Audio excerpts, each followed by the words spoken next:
192 dhalinyaro ah oo badankood ka qalin jebiyay jaamacadaha ku yaala dalka dhawaana ku biiray ciidanka booliiska ayaa maanta loo xiray darajooyin kala duwan.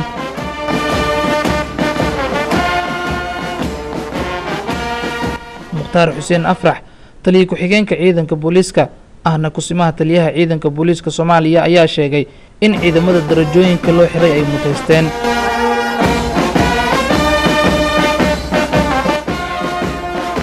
tirada ciidanka booliiska Soomaaliya ayaa korortay balse isbedel badan kama muuqdo caasimadda Soomaaliya.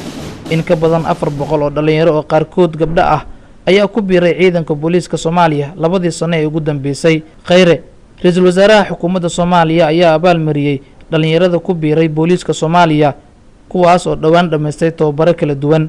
in laakiin maanta tababarkeedii dhamaaday oo shaqo bilaabaysaan idinkay intiina kaleba waxaan leeyahay ku soo dhawaada difaaca qarankiina. maanta ayaa idin bilaabatay taariikh cusub. waxaad mas'uul ka tihiin ummadda Soomaaliyeed ma matashaan gobol gaar ah ama qabiil gooni ah. maanta ayay idinkaga dhamaatay haddii aad gobol ka timaadeen ama qabiil aad ahaydeen. maanta waxaad tihiin qaranka Soomaaliyeed.